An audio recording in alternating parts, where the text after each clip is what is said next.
ദൈവത്തിന് സ്തോത്രം. ദൈവവചനവുമായി വീണ്ടും നിൽക്കുവാൻ ദൈവം എനിക്ക് തന്ന നല്ല അവസരത്തിനായി ദൈവത്തെ സ്തുതിക്കുന്നു. അല്പനേരത്തെ ചിന്തയ്ക്കായിട്ട് ലൂക്കോസിൻ്റെ സുവിശേഷം 1-ാം അധ്യായത്തിൻ്റെ 79-ാമത്തെ വാക്യം. ആ വാക്യം ഇങ്ങനെയാണ്: ആ ആർദ്ര കരുണയാൽ ഉയരത്തിൽ നിന്ന് ഉദയം നമ്മെ സന്ദർശിച്ചിരിക്കുന്നു. മനുഷ്യനെ സംബന്ധിച്ച് ഏറ്റവും പ്രധാനപ്പെട്ട ഒരു കാര്യമാണ് ഉയരം എന്ന് പറയുന്നത്. സ്വർഗത്തിലെ ദൈവത്തെയാണ് നാം ഇവിടെ മനസ്സിലാക്കേണ്ടത്. സ്വർഗത്തിലെ ദൈവം ഭൂമിയെ സന്ദർശിക്കുന്നു. എൻ്റെ കൈപ്പടിയിൽ ഒതുങ്ങുന്ന ഒരു മനുഷ്യൻ, എൻ്റെ ഹിതപ്രകാരം ജീവിക്കാൻ തയ്യാറുള്ളൊരു മനുഷ്യൻ, എൻ്റെ സ്വർഗത്തിൻ്റെ കാര്യപരിപാടി ഭൂമിയിൽ നിവർത്തിക്കാൻ എനിക്ക് പ്രിയനായ ഒരുവൻ. എല്ലാ കാലത്തും ദൈവത്തിന് ഓരോ പ്ലാനുണ്ട്. ഭൂമിയിൽ ദൈവത്തെ അറിയാത്ത ജനത്തിന് അവർക്ക് ദൈവത്തിൻ്റെ വഴി കാണിച്ചു കൊടുക്കാൻ, നിത്യ നരകത്തിയിലേക്ക് സാത്താൻ കെട്ടിയിട്ടുകൊണ്ട് പോകുന്ന വലിയ ഒരു കൂട്ടം ജനത്തെ സത്യത്തിൻ്റെ പാതയിൽ അവരെ നടത്തുവാൻ ഒരാളെ ദൈവം അന്വേഷിക്കും. ആ മനുഷ്യനെ സ്വർഗം പ്രതീക്ഷയോടെ ആവലോടെ നോക്കിയാണ്. അനേകം പേർക്ക് ഈ വിളിയുണ്ടെങ്കിലും അധികം പേർ അതിന് വില കൊടുക്കാറില്ല.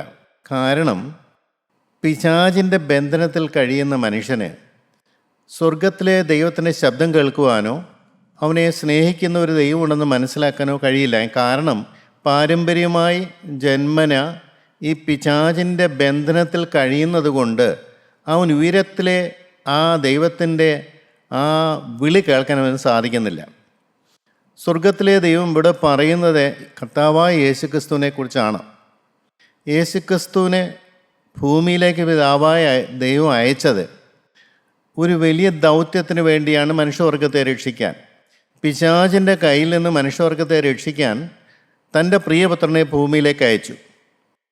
ആ കാലം കഴിഞ്ഞു, ഏതാണ്ട് 2000 കൊല്ലം കഴിഞ്ഞു. ഇന്നും ഈ കാലഘട്ടത്തിൽ യേശുവില്ലെങ്കിലും, ആക്ഷരികമായി യേശുവില്ലെങ്കിലും ദൈവത്തിൻ്റെ ആത്മാവുണ്ട്. ദൈവാത്മാവ് ഓരോ മനുഷ്യൻ നോക്കുകയാണ്. കർത്താവായ യേശുക്രിസ്തു ചെയ്തതുപോലെയുള്ള ആ സ്വർഗീയ കാര്യപരിപാടികൾ ഈ ഭൂമിയിൽ നിവർത്തിക്കാൻ പറ്റിയ ഒരാളെ ദൈവം അന്വേഷിക്കുന്നു. എക്കാലത്തുമുണ്ട്.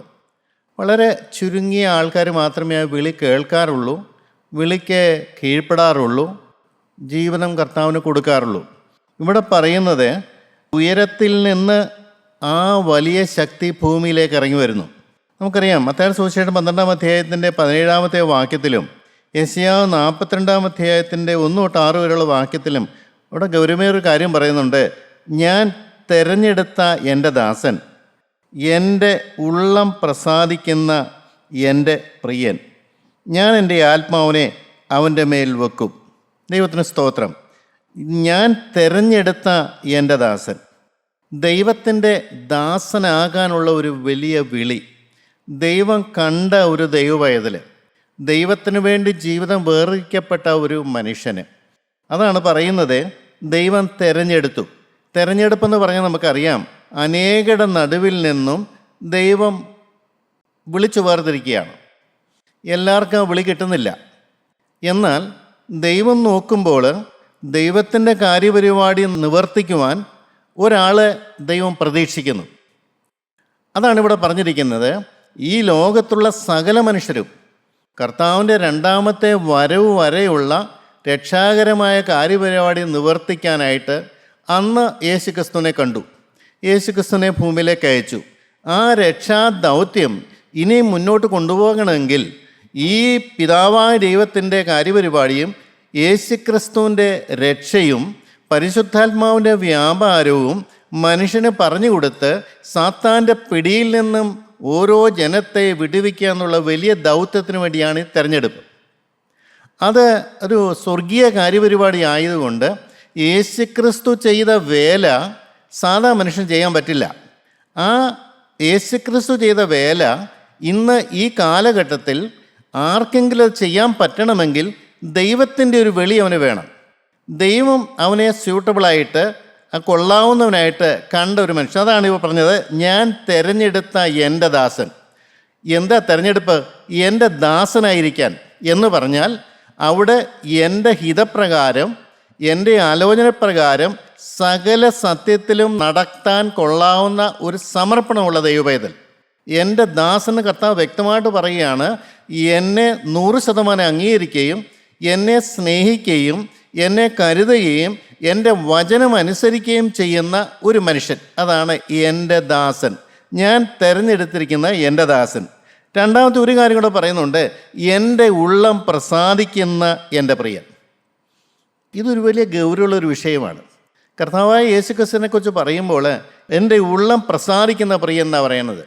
ആ പിതാവായ ദൈവത്തിൻ്റെ ഹിതം എന്താണെന്ന് അറിഞ്ഞുകൊണ്ട് 100% നിവർത്തിക്കാൻ തക്കവണ്ണം അഗാധമായ സമർപ്പണമുള്ള ഒരു വ്യക്തി.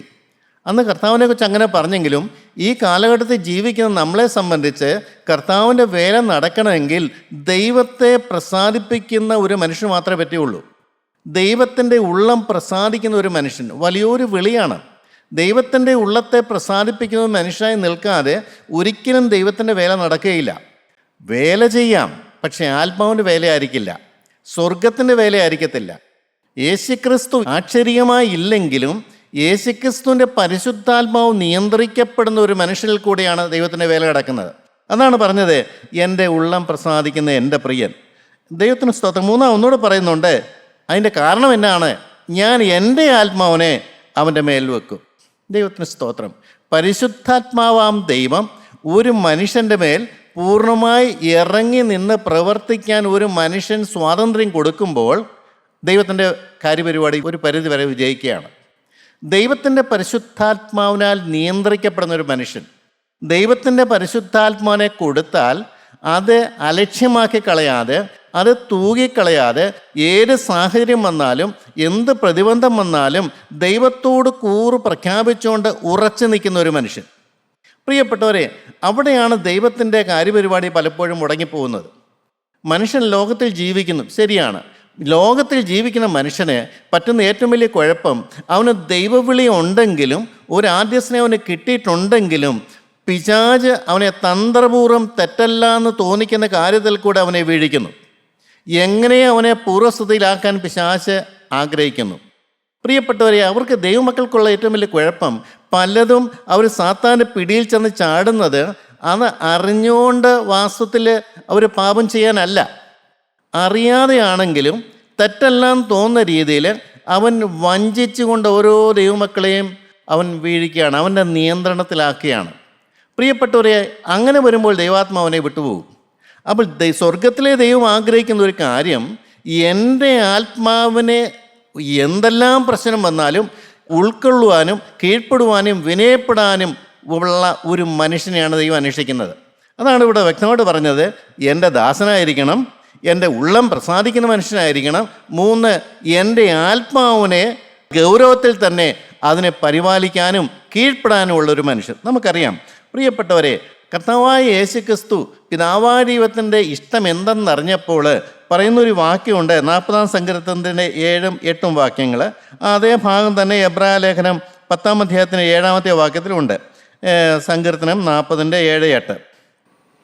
അപ്പോൾ ഞാൻ പറഞ്ഞു, ഇതാ ഞാൻ വരുന്നു, പുസ്തകത്തിലുള്ള എന്നെക്കുറിച്ച് എഴുതിയിരിക്കുന്നു. എൻ്റെ ദൈവമേ, നിൻ്റെ ഇഷ്ടം ചെയ്യുവാൻ ഞാൻ പ്രിയപ്പെടുന്നു. നിൻ്റെ ഇഷ്ടം ചെയ്യാൻ ഞാൻ പ്രിയപ്പെടുന്നു എന്നാണ് പറഞ്ഞിരിക്കുന്നത്. ദൈവത്തിന് സ്തോത്രം. കർത്താവായ യേശുക്രിസ്തു പിതാവിൻ്റെ ഹൃദയം അറിഞ്ഞിട്ട് ഈ നശിച്ചു പോകുന്ന മനുഷ്യജാതിയെ രക്ഷിക്കാൻ ഞാൻ എന്ത് ചെയ്യണ്ടു എന്ന് വിഷമിക്കുമ്പോൾ വ്യക്തമായിട്ട് കർത്താവായ യേശുക്രിസ്തു മുന്നോട്ട് വരികയാണ്. പിതാവേ, നിൻ്റെ ഹിതം എന്താണ്? അത് ചെയ്യാൻ ഞാൻ പ്രിയപ്പെടുന്നു. മരണമാണോ? ഞാൻ പ്രിയപ്പെടുന്നു. ഭൂമിയിലേക്ക് ഇറങ്ങി 33.5 കൊല്ലക്കാലം ജീവിക്കാനാണോ? എനിക്ക് മനസ്സാണ്. വളരെ ദാരുണമായ നിന്ന സഹിച്ചുള്ളൊരു മരണമാണോ? അതിനും എനിക്ക് മനസ്സാണ്. എൻ്റെ ജീവനോട് ഹോമിക്കപ്പെടണോ? അതിനും എനിക്ക് മനസ്സാണ്. എൻ്റെ കാര്യം പിതാവിനെ പ്രസാദിപ്പിക്കുക, പിതാവിൻ്റെ ഇഷ്ടം ചെയ്യുക എന്നുള്ളൊരു കാര്യമായതുകൊണ്ട് ഭൂമിയിലെ ജീവിതത്തിൽ എന്തെല്ലാം പ്രശ്നം വന്നിട്ടും യേശുക്രിസ്തുവിന് യാതൊരു കുഴപ്പവും ഉണ്ടായില്ല, ഒരു കൂസലും ഉണ്ടായില്ല.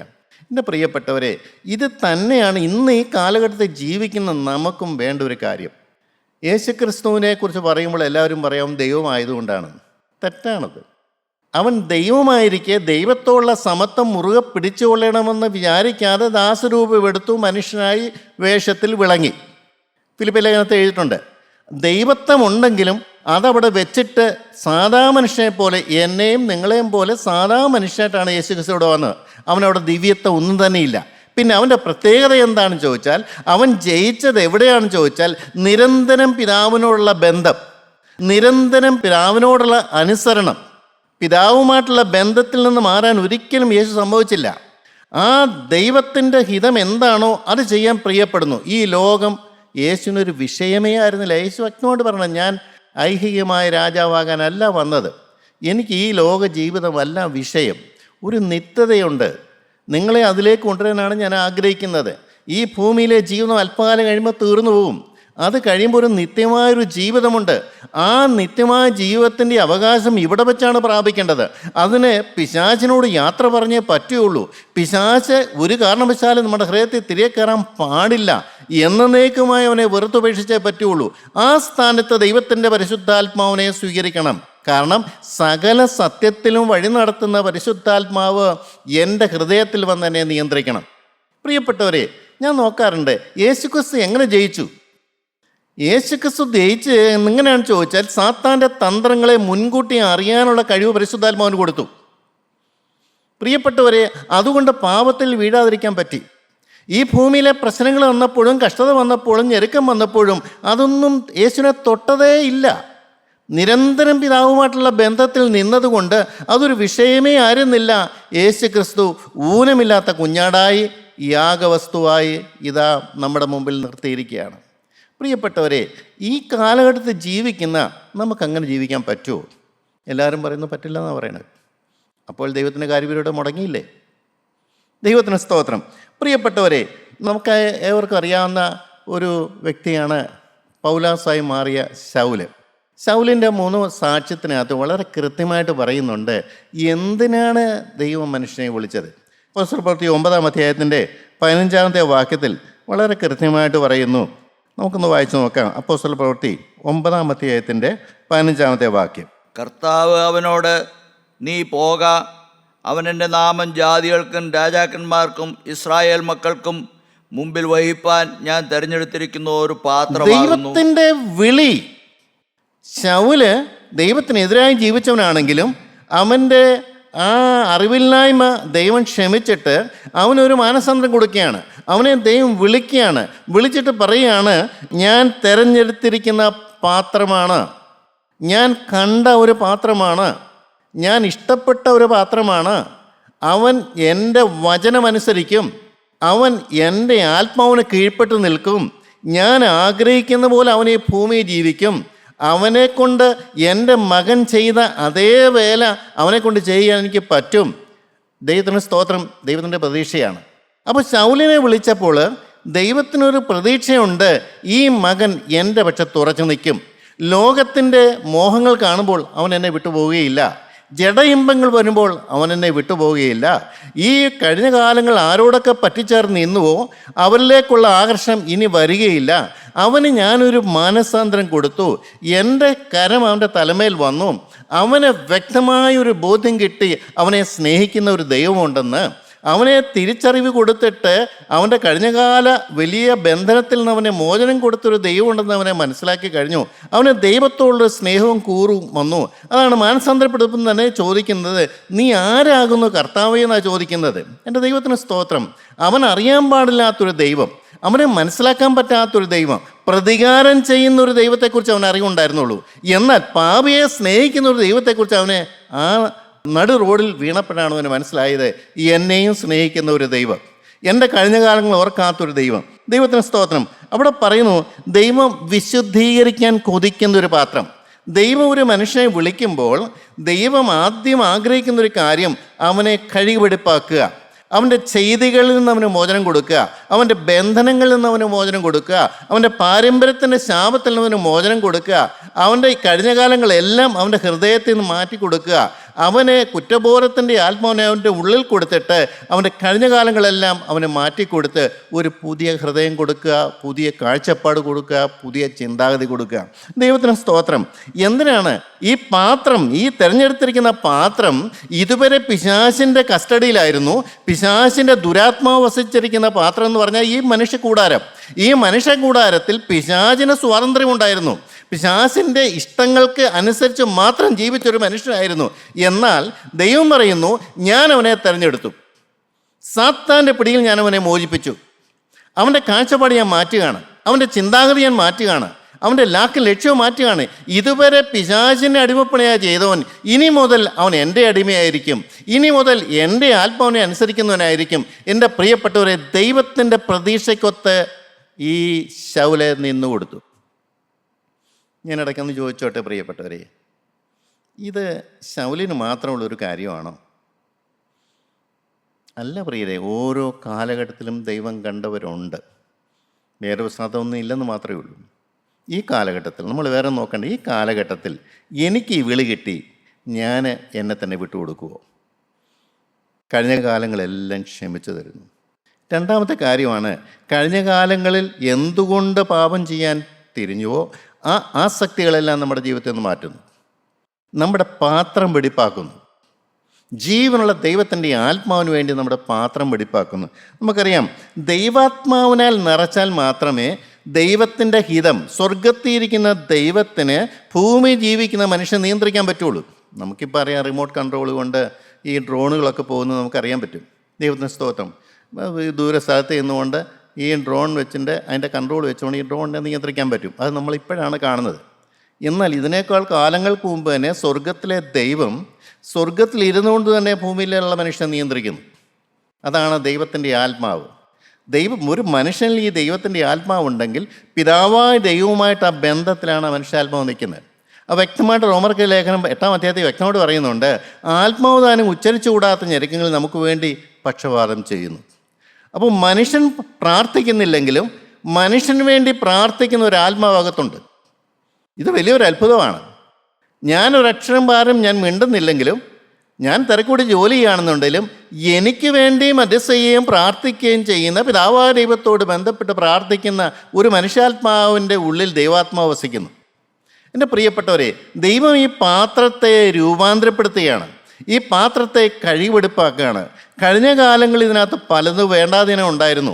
പാപമുണ്ടായിരുന്നു, പിശാചിൻ്റെ ആലോചന ഉണ്ടായിരുന്നു, ലോകമുണ്ടായിരുന്നു, ജഡമുണ്ടായിരുന്നു, സ്വയമുണ്ടായിരുന്നു, എല്ലാ മ്ലേച്ഛതകളും ഉണ്ടായിരുന്ന ഈ മനുഷ്യ കൂടാരത്തിൽ പുറമെ മാന്യനാണ്. എന്നാൽ ദൈവം പുറവും അകവും ഒരുപോലെ തന്നെ ശുദ്ധീകരിക്കുകയാണ്. ദൈവത്തിൻ്റെ കാര്യപരിപാടി പുറമെങ്ങനെയാണോ അതുപോലെ തന്നെ അകവും. മനുഷ്യൻ്റെ വിദഗ്ധനാണ്, അകം എങ്ങനെ ഇരുന്നാലും പുറമേ മാന്യമായിട്ട് ജീവിക്കും. ദൈവം അങ്ങനെയല്ല, ഹൃദയമാണ് ശുദ്ധീകരിക്കുന്നത്. അപ്പോൾ ഓട്ടോമാറ്റിക്കായിട്ട് പുറവും ശുദ്ധീകരണം വരും. ദൈവത്തിന് സ്തോത്രം. ദൈവം പൂർണ്ണമായി നിയന്ത്രിക്കുന്ന ഒരു മനുഷ്യനായി തീരുന്നു. പിശാചിൻ്റെ അടിമനുഖത്തിൽ നിന്ന് പൂർണ്ണ മോചനം. അതാണ് 9-ാം അധ്യായത്തിൽ പറഞ്ഞിരിക്കുന്ന കാര്യം, ദൈവം തിരഞ്ഞെടുത്ത പാത്രം. അപ്പോസ്തല പ്രവൃത്തി 22-ാം അധ്യായത്തിൻ്റെ 14-ാമത്തെ വാക്യം നമുക്കൊന്ന് നോക്കാം.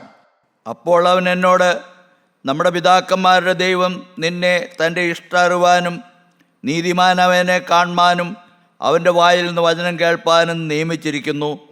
ദൈവത്തിന് സ്തോത്രം. പ്രിയപ്പെട്ടവരെ, എന്താണ് ദൈവത്തിൻ്റെ ഇഷ്ടം? ഒരു മനുഷ്യനെ അറിയിക്കുക, ദൈവത്തിൻ്റെ ആഗ്രഹം, ദൈവത്തിൻ്റെ പ്ലാനും പദ്ധതിയും, ഈ ഭൂമിയിൽ എന്തൊക്കെ ചെയ്യണം, എങ്ങനെയൊക്കെ ചെയ്യണം എന്നുള്ള ദൈവത്തിൻ്റെ ഹിതം അറിയിക്കുന്നു. നമ്മൾ ദാവീദിനെക്കുറിച്ച് പറയുന്നുണ്ട്, അവൻ ദൈവത്തിൻ്റെ ആലോചനയ്ക്ക് ശുശ്രൂഷ ചെയ്തു, ദൈവത്തെ പ്രസാദിപ്പിച്ചു എന്ന് പറയുന്നുണ്ട്. അപ്പം നാം ഇവിടെ ജോലി ചെയ്യുന്നതിൻ്റെ അടിസ്ഥാനം ദൈവത്തിൻ്റെ ഹിതപ്രകാരമായിരിക്കണം, ദൈവത്തിൻ്റെ ആലോചന പ്രകാരമായിരിക്കണം. അതെങ്ങനെയാണ് സാധിക്കുന്നത്? ദൈവാത്മാവുള്ളവർക്ക് അത് മനസ്സിലാവും. ദൈവാത്മാവുള്ളവർക്ക് കിട്ടുന്ന ഏറ്റവും വലിയ ഭാഗ്യം ദൈവത്തിൻ്റെ ഹിതം അറിയാൻ പറ്റും. അല്ലാത്തവർക്ക് ദൈവത്തിൻ്റെ ഹിതം അറിയാൻ പറ്റത്തില്ല. ആ പരിശുദ്ധാത്മാവാകുന്ന ദൈവം നമ്മുടെ ഹൃദയത്തിൽ വസിക്കുമ്പോൾ സ്വർഗത്തിലെ ദൈവത്തിൻ്റെ ഹിതം എന്താണെന്നുള്ളത് ഈ ആത്മാവ് നമുക്ക് വെളിപ്പെടുത്തി തരും. അതുകൊണ്ടാണ് തെറ്റുപറ്റാതെ ജീവിക്കുന്നത്. അതാണ് അപ്പോസ്തലനെ പറയുന്നത്, നിന്നെ തൻ്റെ ഇഷ്ടമറിയുവാൻ. ഇന്ന് അനേകർ ചോദിക്കാറുണ്ട്, ദൈവത്തിൻ്റെ ഹിതം എങ്ങനെ അറിയുന്നതെന്ന്. അവിടെ ഒരു വലിയ വ്യത്യാസമുണ്ട്. നമ്മൾ ദൈവത്തിൻ്റെ ഹിതം അറിയുന്നത് ഏത് കാര്യമാണ്? ലോകകാര്യങ്ങൾ. ലോകത്തിലെ കാര്യങ്ങൾ ദൈവത്തിൻ്റെ ഹിതം അറിയാൻ നമുക്ക് ആഗ്രഹമുണ്ട്. എന്നാൽ ഈ ദൈവം ഈ ലോകത്തിലെ കാര്യങ്ങളൊന്നുമല്ല, മനുഷ്യൻ്റെ വീണ്ടെടുപ്പിൻ്റെ കാര്യത്തിൽ ദൈവത്തിൻ്റെ രക്ഷാകരമായ കാര്യപരിപാടിയിൽ യേശുക്രിസ്തു തുടങ്ങി വെച്ച ആ രക്ഷയുടെ ആ വേല ഇന്ന് എനിക്ക് ചെയ്യാൻ ദൈവത്തിൻ്റെ ഹിതം എന്താണ് എന്നുള്ളത് ദൈവം വെളിപ്പെടുത്തി കൊടുക്കും. പൗലോസ് അപ്പോസ്തലന് ചില സ്ഥലത്തേക്ക് പോകാനായിട്ട് പരിപാടി ഇട്ടു. പക്ഷേ ആത്മാവ് തടഞ്ഞു. പരിശുദ്ധാത്മാവ് വ്യക്തമായിട്ട് പറഞ്ഞു, നീ ഇന്ന സ്ഥലത്തേക്ക് പോകണമെന്ന്. പ്രിയപ്പെട്ടവരെ, ദൈവത്തിൻ്റെ കാര്യപരിപാടിയാണ്, മനുഷ്യൻ അവിടെ ക്ലെയിം ചെയ്യാനൊന്നും പറ്റത്തില്ല. അപ്പം സകല സത്യത്തിലും വഴി നടത്തുക എന്ന് പറഞ്ഞ് നമുക്ക് തെറ്റുപറ്റാൻ സാധ്യതയുള്ള സമയത്തെല്ലാം ദൈവാത്മാവ് നേരിട്ട് നയിക്കും. ദൈവത്തിന് സ്തോത്രം. അതാ പറഞ്ഞിരിക്കുന്നത്, ദൈവം തൻ്റെ ഇഷ്ടമറിയുവാൻ. രണ്ടാമത് പറയുന്നുണ്ട്, ആ ആത്മാവിൻ്റെ കണ്ണ് തുറക്കാൻ. ആത്മാവിൻ്റെ കണ്ണ് തുറക്കുക എന്ന് പറയുന്നത് നമുക്കറിയുന്ന ലോകത്തിലെ എല്ലാ മനുഷ്യർക്കും ലോകമാണ് കണ്ണിന് മുമ്പിൽ നിൽക്കുന്നത്. അവൻ കാണുന്ന അതാണ്, ജന്മനാ തൊട്ടേ കാണുന്ന അതാണ്. ലോകം, ലോകത്തിലെ കാര്യങ്ങൾ, ലോകത്തിൻ്റെ അഭിവൃദ്ധികൾ, ലോകത്തിൻ്റെ സൗകര്യങ്ങൾ, സുഖങ്ങൾ, ജഡത്തിൻ്റെ ഇമ്പങ്ങൾ, ഇത് മാത്രമേ മനുഷ്യൻ കാണാറുള്ളൂ. എന്നാൽ പ്രിയപ്പെട്ടവരെ, ഒരു സത്യം പറയട്ടെ, ഇതിനപ്പുറം കാണാനുള്ളൊരു കണ്ണുകാഴ്ച കിട്ടും. ആത്മാവിൻ്റെ കണ്ണ് തുറന്നു കിട്ടും. ആത്മലോകം തുറന്നു കിട്ടാൻ പറ്റും. ആത്മലോകത്തിന് നാഥനായ ക്രിസ്തുവിനെ കാണാൻ പറ്റും. ആത്മലോകത്തിൻ്റെ കാര്യപരിപാടി മനസ്സിലാക്കാൻ നമുക്ക് സാധിക്കും. ഈ ലോകം ചപ്പന്നും ചവറന്നും എണ്ണം പറ്റും. പാപത്തിന് ഇമ്പം എനിക്ക് വേണ്ടാന്ന് ഞാൻ തന്നെത്താൻ വെറുത്തുപേക്ഷിക്കും. എങ്ങനെ? ആ ആത്മലോകം നമ്മൾ കാണുമ്പോൾ, ആത്മാവിൻ്റെ കണ്ണ് തുറന്ന് കിട്ടുമ്പോൾ. ഇത് കണ്ണ് തുറന്ന് തരാമെന്നാണ് ദൈവം പറഞ്ഞത്. ശൗലിനെ വിളിക്കുമ്പോൾ കൃത്യമായിട്ട് പറയുകയാണ്, ദൈവത്തിൻ്റെ ഇഷ്ടം അറിയുവാനും നീതിമാനായവനെ കാണുവാനും യേശുക്രിസ്തുവിനെ കാണുവാൻ സാധിക്കുമോ? സാധിക്കും. കണ്ടേ പറ്റുള്ളൂ. കാരണം യേശുക്രിസ്തുവിനെ കാണാതെ, യേശുക്രിസ്തുവിനെ അറിയാതെ, യേശുക്രിസ്തുവിനെ സ്നേഹിക്കാതെ അവൻ്റെ വേല ഒരിക്കലും നമുക്ക് തെറ്റുപറ്റാതെ നടത്താൻ പറ്റുകയില്ല. ദൈവത്തിന് സ്തോത്രം. ഇവിടെ കൃത്യനോട് പറയുന്നുണ്ട്, ദൈവം തൻ്റെ ഇഷ്ടം അറിയിക്കും. 2, ആത്മാവിൻ്റെ കണ്ണ് തുറന്നു കിട്ടും. പിന്നെ ദൈവശബ്ദം കേൾപ്പാൻ, നിൻ്റെ വായിൽ നിന്നുള്ള വചനം, അവൻ്റെ വായിൽ നിന്ന് വചനം കേൾപ്പാൻ. ദൈവത്തിൻ്റെ രക്ഷാകരമായ വചനം, മനുഷ്യനെ മാറ്റിമറിക്കുന്ന വചനം, മനുഷ്യന് മാനസാന്തരം കൊടുക്കുന്ന വചനം, മനുഷ്യനെ രക്ഷയിലേക്ക് നടത്തുന്ന വചനം, മനുഷ്യനെ ദൈവത്തിൻ്റെ മുമ്പിൽ മുഴങ്കാലും അടക്കുമാറാക്കുന്ന വചനം, മനുഷ്യന് പാപബോധവും കുറ്റബോധവും കൊടുക്കുന്ന വചനം, മനുഷ്യനെ മാനസാന്തരത്തിലേക്ക് നയിക്കുന്ന വചനം. ആ വചനം കൊടുക്കാനാണ് ഞാൻ നിന്നെ വിളിച്ചിരിക്കുന്നത്. ദൈവത്തിന് സ്തോത്രം. ഒന്നുകൂടെ പറയുന്നുണ്ട്, 4, കേൾപ്പാനും സകല മനുഷ്യർക്ക് നീ അവൻ്റെ സാക്ഷിയായിത്തീരും. എന്തായി സാക്ഷി എന്ന് പറഞ്ഞാൽ? ദൈവം വിളിച്ചു വേർതിരിച്ച മനുഷ്യൻ, ദൈവത്തിൻ്റെ വചനമനുസരിക്കുന്ന മനുഷ്യൻ, ദൈവത്തെ ജീവിതത്തിൽ കൂടെ കാണിച്ചു കൊടുക്കുന്ന മനുഷ്യൻ. ദൈവം പാപത്തെ വെറുത്തെങ്കിൽ അതുപോലെ ഞാനും വെറുക്കുന്നു. പിശാചിന് ഇടം കൊടുക്കാതെ ജീവിക്കാൻ തത്രപ്പെടുന്ന മനുഷ്യൻ, ദൈവത്തോട് ബന്ധത്തിൽ ജീവിക്കുന്ന മനുഷ്യൻ, ലോക മനുഷ്യനുമായിട്ട് ഒരു രീതിയിലും യാതൊരു കോംപ്രമൈസും ഇല്ലാത്ത മനുഷ്യൻ. അതാണ് സാക്ഷ്യം എന്ന് പറഞ്ഞത്. സ്വർഗത്തിലെ ദൈവത്തിൻ്റെ ഹിതപ്രകാരം ഭൂമിയിൽ ജീവിക്കുക, വചനമനുസരിച്ച് ജീവിക്കുക. എങ്ങനെ സാധിക്കും? പരിശുദ്ധാത്മാവുള്ളവർക്ക്. എൻ്റെ പ്രിയപ്പെട്ടവരെ, വ്യക്തമായിട്ട് മനസ്സിലാകും, ത്രിയേകദൈവമായ പരിശുദ്ധാത്മാവ് ഏത് മനുഷ്യനിൽ കുടിയിരുന്നു കഴിഞ്ഞാൽ, സ്ഥിരമായിട്ട് വസിച്ചാൽ അവൻ ഇതൊക്കെ സാധിക്കുന്ന കാര്യമാണ്. കർത്താവ് പറഞ്ഞു, ഞാൻ പോയാലും എൻ്റെ ആത്മാവിനെ ഞാൻ നിങ്ങൾക്ക് തരും. അവൻ സകല സത്യത്തിൽ നിങ്ങളെ വഴി നടത്തും. ഞാൻ ഭൂമി ജീവിച്ചപ്പോൾ എന്തെല്ലാം പറഞ്ഞു അതൊക്കെ അവൻ നിങ്ങൾക്ക് വെളിപ്പെടുത്തി തരും. സകലതും നിങ്ങൾക്ക് ഉപദേശിച്ച് തരും. അപ്പോൾ യേശുക്രിസ്തു ഇല്ല എന്നുള്ളൊരു പോരായ്മയോടെ വരുന്നില്ല. യേശുക്രിസ്തു പിതാവിനോട് ചോദിച്ച് ഇങ്ങോട്ട് അയച്ചു തരുന്ന പരിശുദ്ധാത്മാവ് നിങ്ങളെ വഴി നടത്തും, നിങ്ങളെ കരം പിടിച്ച് നടത്തും, നിങ്ങളെ ഉപദേശിക്കും, ദൃഷ്ടി വെച്ച് ആലോചന പറഞ്ഞു തരും. ഇടത്തോട്ടോ വലത്തോട്ടോ തിരിയുമ്പോൾ വഴി ഇഴാവുന്ന ഇതിൽ നടന്നു കൊള്ളുന്ന ഒരു ശബ്ദം നിങ്ങളുടെ പിറകിൽ നിന്ന് കേൾക്കും. ഇത്ര കൃത്യമായിട്ടെല്ലാം പറഞ്ഞിട്ടും പ്രിയപ്പെട്ടവരെ, നമുക്കത് അനുഭവിക്കാൻ പറ്റുന്നുണ്ടോ? പൗലോസ് അപ്പോസ്തലന് അത് അനുഭവിച്ചു എന്നുള്ളതുകൊണ്ട് നമുക്ക് വല്ല പ്രയോജനമുണ്ടോ? എൻ്റെ ദൈവത്തിന് സ്തോത്രം. ഞാൻ ഇടക്കാലത്ത് ദൈവത്തോട് പറഞ്ഞൊരു കാര്യമുണ്ട്. കർത്താവേ, പരിശുദ്ധന്മാരൊത്തിരി ഉണ്ട് ഇവിടെ, അവർ സ്വർഗത്തിൽ പോകും. ഞാൻ എത്ര കൊല്ലമായി ഈ കൂട്ടായ്മയിൽ നിൽക്കുന്നു? എത്ര കൊല്ലമായി? എൻ്റെ ആയുസിൻ്റെ അവസാന കാലത്തൊക്കെ ഞാൻ അടുക്കുകയാണ്. എനിക്ക് നിന്നെ കാണാൻ പറ്റിയിട്ടില്ലല്ലോ, നിൻ്റെ സാന്നിധ്യം എനിക്ക് ഇതുവരെയും ലഭിച്ചിട്ടില്ലല്ലോ. കർത്താവേ, ഞാൻ കൃത്യമായി നിന്നോട് പറയുകയാണ്, എനിക്കത് കിട്ടിയേ പറ്റുള്ളൂ. അതിന് തടസ്സം എന്താണെന്ന് മനസ്സിലാക്കി തന്ന് ഞാനത് വിട്ടോളാം.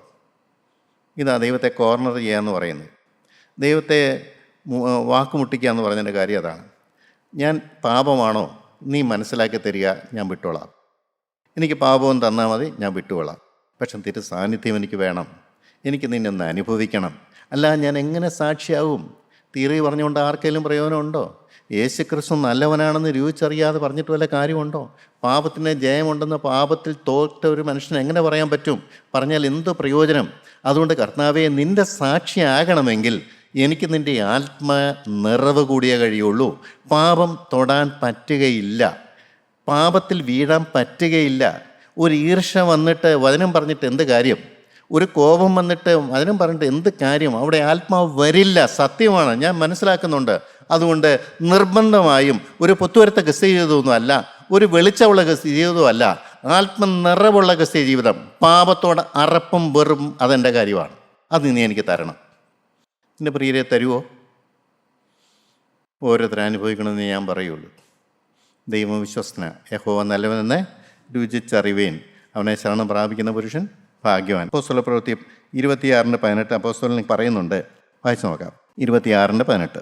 അവർക്ക് പാപമോചനം എന്നിലുള്ള വിശ്വാസത്താൽ അവർക്ക് പാപമോചനം പ്രഖ്യാപിക്കാനാണ് നിന്നെ വിളിച്ചിരിക്കുന്നത്. മനുഷ്യൻ ചെയ്തു കൂട്ടിയ പാപത്തിന് മോചനമുണ്ട്.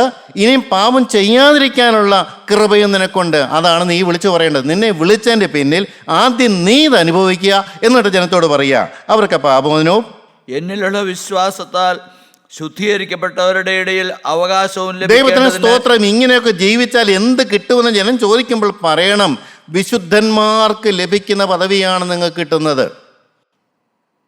നിങ്ങൾ പാപത്തോട് യാത്ര പറയുമ്പോൾ, യേശുക്രിസ്തുവിനെ സ്വീകരിക്കുമ്പോൾ, മാനസാന്തരപ്പെടുമ്പോൾ, പരിശുദ്ധാത്മാവിനെ പ്രാപിക്കുമ്പോൾ നിങ്ങൾ വിശുദ്ധീകരണത്തിലേക്ക് നയിക്കുകയും വിശുദ്ധന്മാർക്കുള്ള അവകാശം നിങ്ങൾക്ക് കിട്ടും. 3, അവരുടെ കണ്ണു തുറപ്പാൻ രണ്ടാമത്തെ പ്രാവശ്യമാണ് കണ്ണു തുറന്നു കിട്ടുക എന്ന് പറഞ്ഞത്. എൻ്റെ പ്രിയപ്പെട്ടവരെ, എന്ത് കണ്ണു തുറന്നു കിട്ടാനാ? ലോകം നമ്മുടെ മുമ്പിൽ നിൽക്കുകയല്ലേ. ആ ലോകം കണ്ണു തുറന്ന് നമ്മൾ കാണുമ്പോൾ തന്നെ അതിന് മുമ്പിലായിട്ട് കിട്ടുന്ന ഒരു ആത്മലോകമുണ്ട്, ഒരു ആത്മ സൗഭാഗ്യമുണ്ട്, ഒരു രാജാതിരാജാവായ ക്രിസ്തുവുണ്ട്, ഒരു പിതാവായ ദൈവമുണ്ട്, കോടാനുകോടി മാലാഖമാരുണ്ട്, വാങ്ങിപ്പോയ വിശുദ്ധന്മാരുണ്ട്, സാക്ഷികളുടെ ഇത്ര വലിയൊരു സമൂഹം നമുക്ക് ചുറ്റും നിൽക്കുന്ന കാണാൻ പറ്റുന്നുണ്ടോ? എൻ്റെ ദൈവത്തിന് സ്തോത്രം. 3, പിന്നെ അവരെ ഇരുളിൽ നിന്ന് വെളിച്ചത്തിലേക്കും ഇരുളിൻ്റെ പിടിയിൽ നിന്ന് വെളിച്ചത്തിലേക്ക് കൊണ്ടുവരിക. ഇരുട്ടെന്ന് പറഞ്ഞാൽ എങ്ങോട്ടാണ് പോകണമെന്ന് അറിയാൻ പാടില്ല, ഒരു ലക്ഷ്യബോധവുമില്ല, ആത്മാവിനെ കുറിച്ചൊരു ബോധമില്ല, എങ്ങോട്ടാണ് പോകുന്നത് അറിയാൻ പാടില്ല, മരിച്ച സ്വർഗത്തിലേക്ക് പോകുമോ അറിയാൻ പാടില്ല, ക്രിസ്തു ഉണ്ടോ അറിയാൻ പാടില്ല, യാതൊരു ബോധവുമില്ലാതെ ഇരുള് വ്യാപരിച്ചിരിക്കുന്ന മനുഷ്യനെ വെളിച്ചത്തിലേക്ക് അവനെ നടത്തും. പിന്നെ സാത്താന്റെ അധികാരത്തിൽ നിന്ന് ദൈവത്തെങ്കിലേക്ക് തിരിപ്പാനും സാത്താന്റെ പിടിയിൽ നിന്ന് ദൈവത്തിന്റെ കൈകളിലേക്ക് എത്തുന്നു. വലിയ മാറ്റതായി മാനസാന്തരം എന്ന് പറയുന്നത്. ഇതുവരെ സാത്താൻ കയറി നിറങ്ങിയിരുന്നു, ഇപ്പോൾ ദൈവാത്മാവിന്റെ നിയന്ത്രണത്തിലായിരിക്കുന്നു. ഒന്നുകൂടെ, ഞാനിപ്പോൾ നിന്നെ അവരുടെ അടുക്കൽ അയക്കുന്നു. ദൈവത്തിന് സ്തോത്രം. വ്യക്തമായി അപ്പോസ്തലനിലെ ആ സാക്ഷ്യത്തിനകത്തെല്ലാം കാണുന്ന ദൈവം എന്നെ വിളിച്ചു, ദൈവം എന്നെ അയച്ചു. ദൈവത്തിന് സ്തോത്രം. പ്രിയപ്പെട്ടവരെ, അപ്പോസ്തലൻ വില കൊടുത്തു. ഈ കാലഘട്ടത്തിൽ ജീവിക്കുന്ന നിങ്ങളൊന്ന് ദൈവം ചിന്തിക്കണമേ.